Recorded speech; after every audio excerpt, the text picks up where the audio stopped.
नमस्कार, आप देख रहे हैं व्यूज टुडे और मैं हूँ रूहानी। हमारे साथ पप्पू यादव जी हैं जो बिहार की राजनीति में एक अलग ही वर्चस्व रखते हैं और लगातार जो है चर्चा में भी बने रहते हैं क्योंकि समाज सेवा से उनका एक अलग ही नाता रहा है। कोरोना काल में हमने देखा और अभी हमारे साथ खास बातचीत के लिए जुड़ चुके हैं। पप्पू जी, सबसे पहले आपका स्वागत है व्यूज टुडे में। जी जी नमस्कार। और बहुत बहुत अस्सलाम वालेकुम, सत श्री अकाल सबको, पूरी जम्मू कश्मीर की आवाम को। वो हमेशा अमन से रहें, सलामत रहे, ये मेरी उनको हृदय से, अपनी गहराइयों से मैं उसको दुआ देता हूँ। जी, आपसे मैं जानना चाहूंगी कि लगातार हमने देखा है कि आप अपने बयानों को लेकर काफी ज्यादा मुखर रहे हैं और सोशल मीडिया पर एक अलग ही फैन फॉलोइंग आपकी है। तो आपने किस तरह से देखते हैं, क्योंकि लगातार आप केंद्र सरकार को भी घेर रहे हैं, उनकी नीतियों को घेर रहे हैं और हाल ही में जम्मू कश्मीर के जो पूर्व राज्यपाल हैं और बिहार के भी राज्यपाल रहे सत्यपाल मलिक जी, उनको सीबीआई के द्वारा सम्मन दिया गया। इसको आप कैसे देखते हैं पप्पू जी? देखिए, 2-3 बात पहले इसको समझने की जरूरत है। सरकार की कोई भी पॉलिसी या किसी भी चीजों की पॉलिसी वो संविधान के मुताबिक ही होनी चाहिए। संविधान से ऊपर कुछ भी नहीं है। जी। लोकतंत्र की पूरी समावेशी जो हमारा रंग है, हम जो वसुधैव कुटुंबकम के जो लोकतंत्र की पहचान है, जी। मानव मूल्यों की, विश्व मानव कल्याण का, ये जो कंप्लीट रूप से मैं मानता हूँ, इस बात को स्वीकार करता हूँ कि हमें हमें इक्विटी की आजादी का है, सबके विचारों की आजादी को सुरक्षा देने की है, सबके अध्यात्म को, सबके इष्ट को, भगवान को, अल्लाह को, ईश्वर को अपने तरीके से पूजे जाने की आजादी का अधिकार है। ये सबसे महत्वपूर्ण है। और वर्तमान में हम लोग इकोनॉमिकल सॉल्यूशन के अलावे के जगह हम पॉलिटिकल सॉल्यूशन को ढूंढते हैं।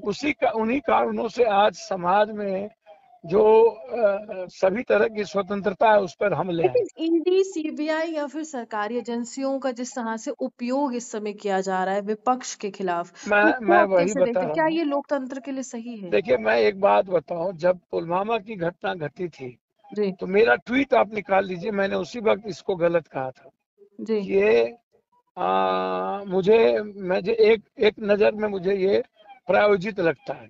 जी। अब मेरा ट्वीट 15 तारीख का निकाल लीजिए, जी। या मैं आपको भेज देता हूँ। उस वक्त किसी को बोलने की और ट्वीट करने की हिम्मत नहीं हुई थी जी। और मैंने अकेला ट्वीट किया था। उस वक्त हमको गालियां मिली थी, बहुत सारी चीजें, हम चुप नहीं बैठे थे।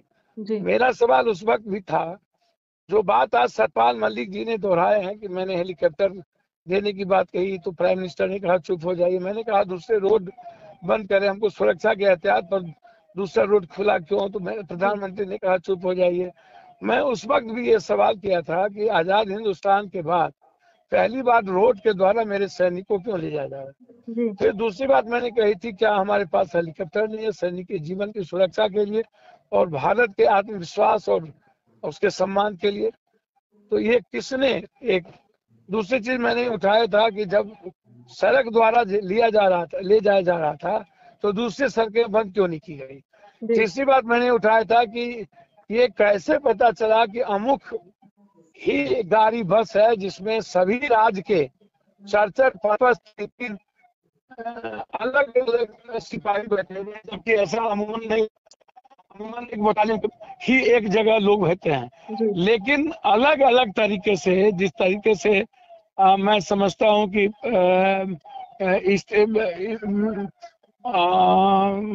इसको ऐसे समझा जाए कि अलग अलग स्टेट, क्या ये एक सोच नहीं थी कि लाशें हर स्टेट में जानी चाहिए, जितने मजबूत स्टेट वहां जानी चाहिए ताकि इसका रिएक्शन हो। दूसरी बात, 3.5 क्विंटल और 350 लोकल आरडीएक्स ये कहाँ से आया? जी। ये कौन लाया? पप्पू जी, एक इसके सवाल ये भी है, एक सर सवाल। जी। मेरा जी। ये कौन लाया, कहाँ से लाया, इस पर आज तक कोई चर्चा क्यों नहीं हुई? क्या वो पाकिस्तान से आया, हिंदुस्तान से आया? पाकिस्तान से आया तो कौन लाया? इसके भारत में रहने वाले कौन लोग हैं? भारत से लाया तो इसमें किसकी किसकी भूमिका है? एक डीएसपी भी आरडीएक्स से गिरफ्तार हुए थे, याद होगा आपको। वो अमूमन वो बेल हो गए, उसकी आज तक चर्चा तक नहीं हुई। हम्म। और ये सवाल 19 के 23 हो गए, आज तक इस पर कोई इंक्वायरी नहीं हुई, और आप चर्चा नहीं। मानते हैं कि जो सत्यपाल जी को जिस तरह से सीबीआई का समन इस समय जारी किया गया, क्योंकि कल ही मैंने बातचीत की है सत्यपाल जी से और उन्होंने भी कहा है ये राजनीतिक एक द्वेष की भावना उत्पन्न हो रही है पूरे भारत में कि जो विपक्ष के नेता हैं उनको दबाया जाए, जो सरकार की नीतियों के विरोध में है उनको चुप कराया जाए, ईडी या फिर सीबीआई का इस्तेमाल कर कर। भाजपा की चाटुकारिता, चमचागिरी, दलाली जो करेंगे, आप इसको उठा के देख लीजिए। शरद पवार के भतीजे एक दिन के लिए मुख्यमंत्री बने, सब केस खत्म हो गया। जी। आप उठा के देख लिए मुकुल राय, पहले आए सब कुछ खत्म हो गया, सिक्योरिटी मिल गई, फिर छोड़ के गए, फिर आए। जब जब इनके साथ जो लोग जदुरप्पा यह है, इनके साथ सारे ब्रदर्स हैं, इन पर कितने आरोपें लगी, जितने आरोप भाजपा, ये महात्मा गांधी, सुभाष चंद्र बोस, ये लोग वो लोग हो गए कि नहीं, मैं कंप्लीट जो भाजपा के साथ है वो सती सावित्री है, लेकिन महात्मा ये भी गांधी कहा है। जाता है ना कि भाजपा राष्ट्रवाद की बात करती है, भाजपा के नेता लगातार कहते हैं कि हम राष्ट्रवादी हैं और जो देश के विरोध में बात कर रहे हैं वो विपक्ष के नेता है, कांग्रेस को सर लगातार मुझे कटघरे मुझे में एक रखते बात हैं। समझ में नहीं आता, भाजपा को राष्ट्र का पता ही नहीं है, जी। राष्ट्रवादिता का पता ही नहीं। भाजपा का ना के लोगों ने आजादी नहीं देखी, ना आजादी में भूमिका है। भाजपा के लोग ना तो गरीब, ना तो उन्होंने, आज सबसे ज्यादा जाति जनगणना का विरोध भाजपा, सबसे ज्यादा आरक्षण का विरोध भाजपा, लेकिन सबसे ओबीसी ज्यादा ओबीसी को संविधान का जिस विरोध तरह से भाजपा।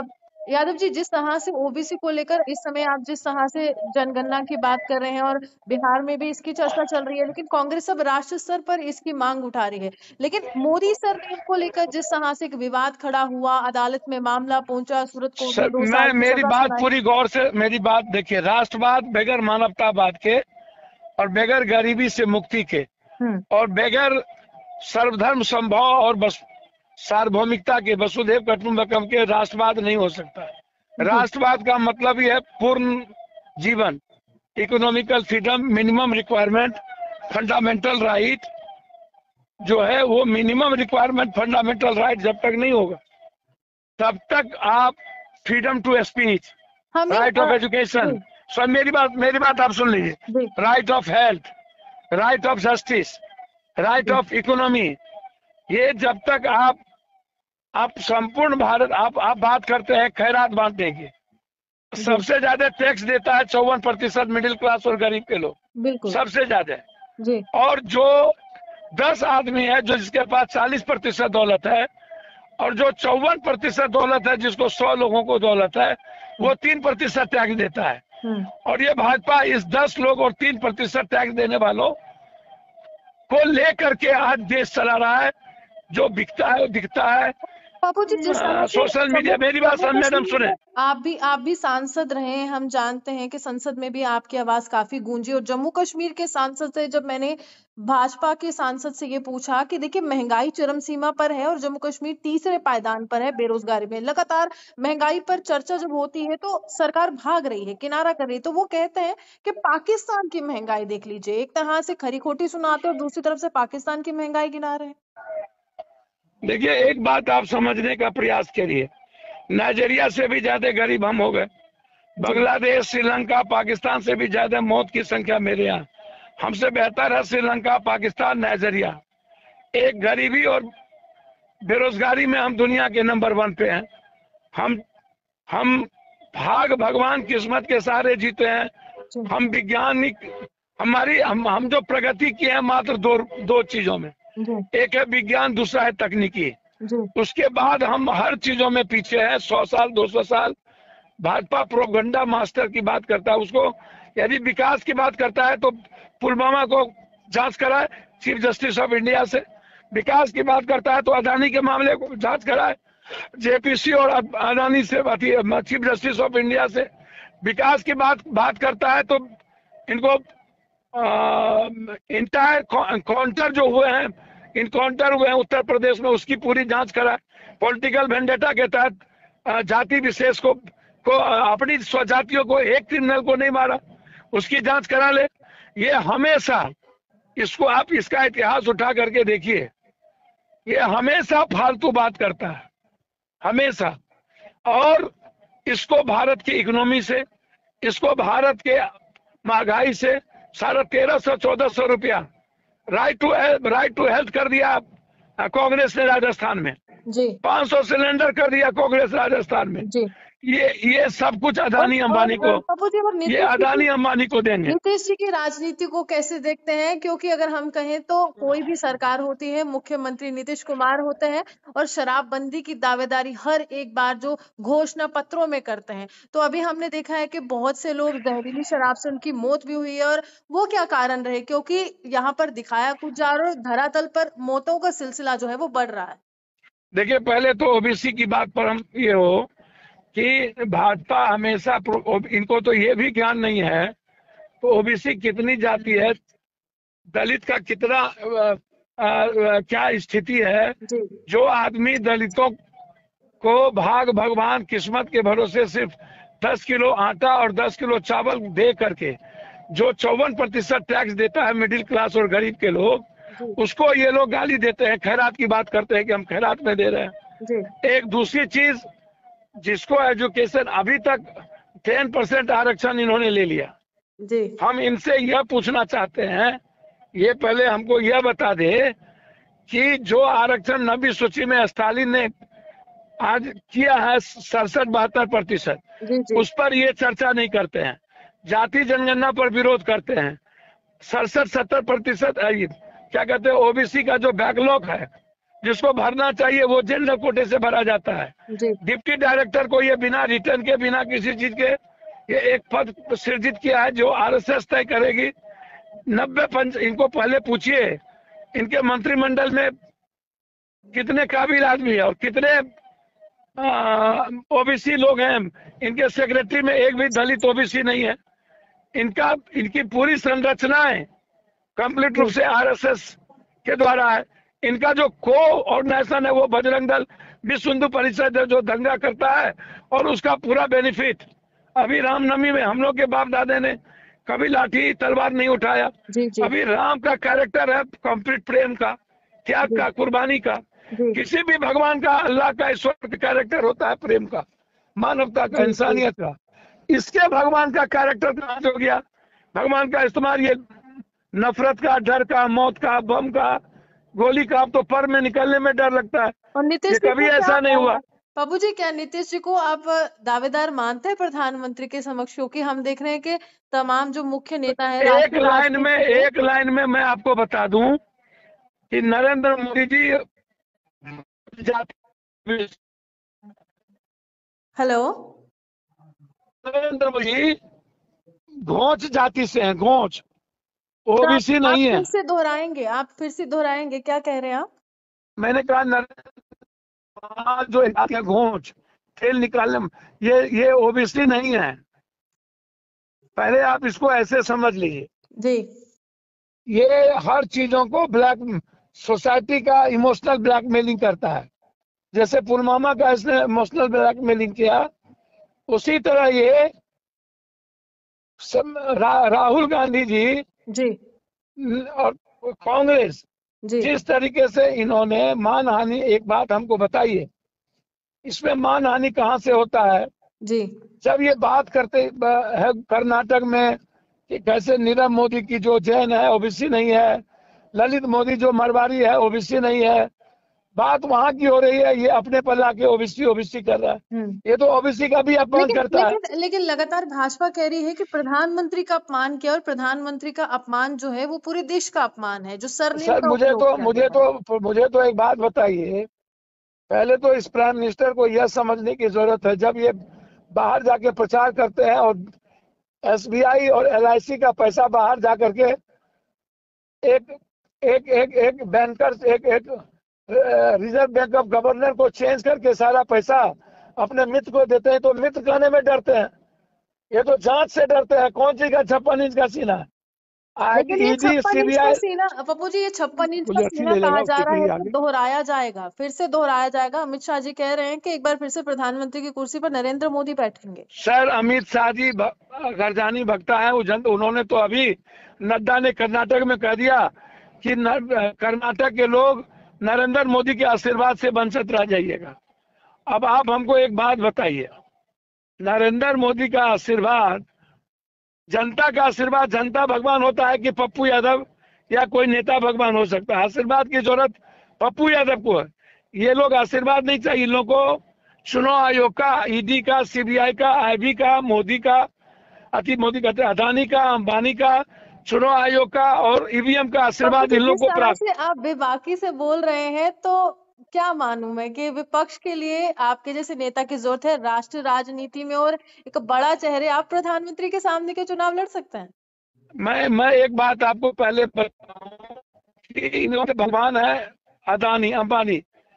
एक व्यक्ति ने अपना पैसा लगाया, अदानी को मैनेजर बनाया, और उस पैसे से अब ये सोशल मीडिया और सारी चीज को जी एडवर्टाइज करते हैं। उसको ये सोसाइटी में धूल झोंकने वाली जो बात होती है, ये शिला लेख, शिला फॉर्म, 40,000 रुपया महीना इनकम, तो जी ये पत्थर लेने की बात करता है।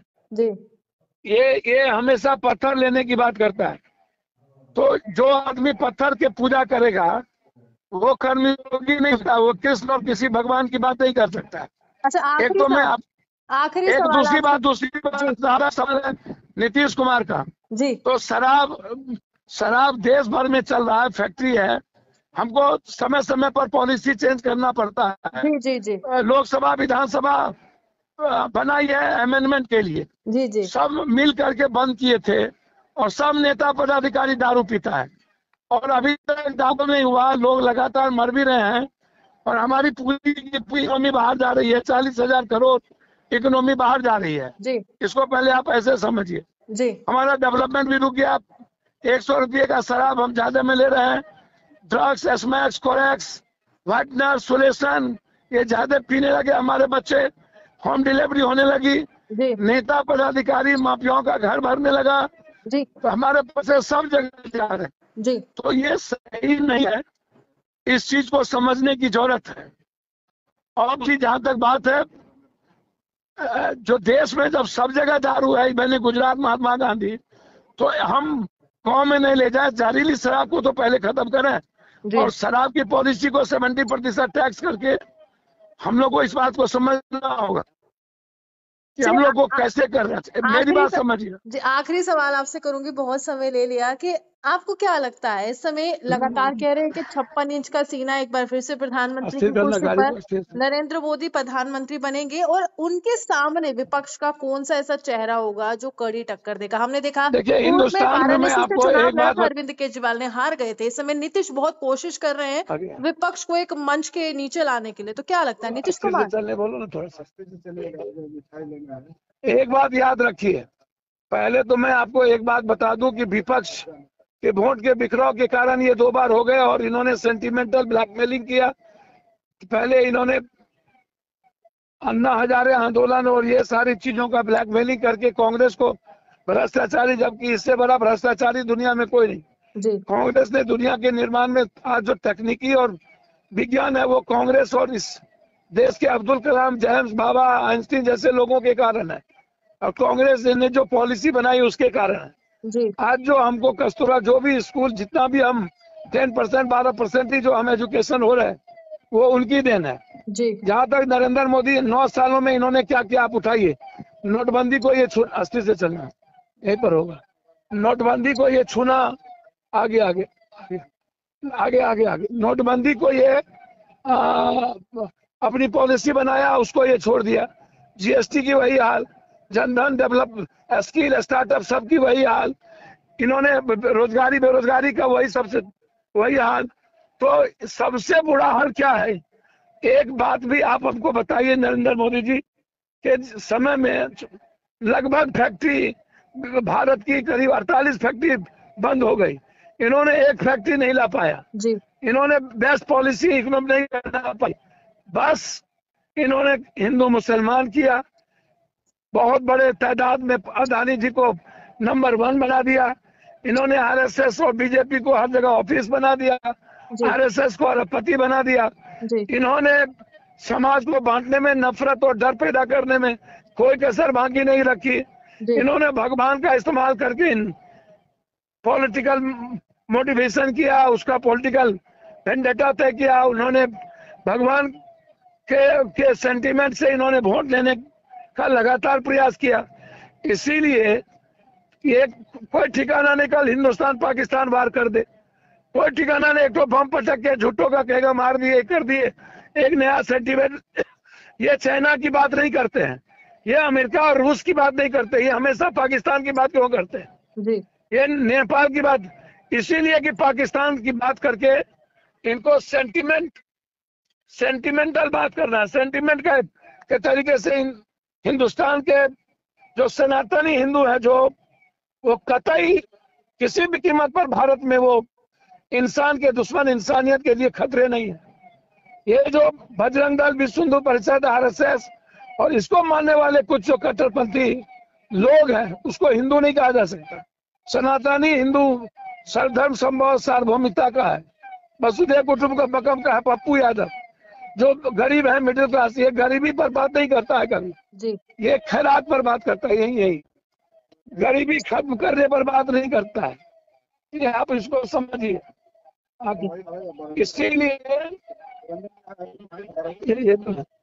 इसीलिए मैं आपको एक बात, आप इस बात को समझिए जी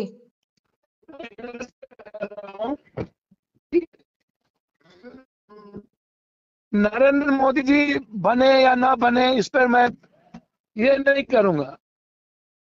मैं यह करूंगा कि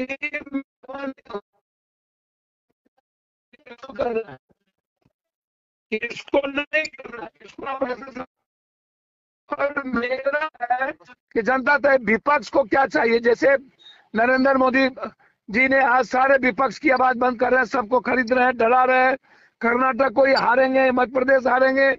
उसके बाद ये ईवीएम की जब बात, हम कोर्ट जाते हैं तो कोर्ट मेरी बात नहीं सुनता है, सब लोग चीजों को कोर्ट चंद्रचूड़ जी है, तो चंद्रचूड़ जी को तय करना होगा किसी भी कीमत पर कि देश बचेगा कि नहीं। 2014 में के 24 के बाद इस संविधान ये बदल देगा। 2024 के बाद ये कंप्लीट रूप से अमेरिकन डेमोक्रेसी ले आएगा, ये लोकतंत्र को खत्म कर देगा। 2024 के बाद ये आरक्षण खत्म करेगा। 2024 के बाद ये कंप्लीट आरएसएस पॉलिसी से ये देश चलाना चाहेगा। ये 2/3 मेजॉरिटी क्यों मांग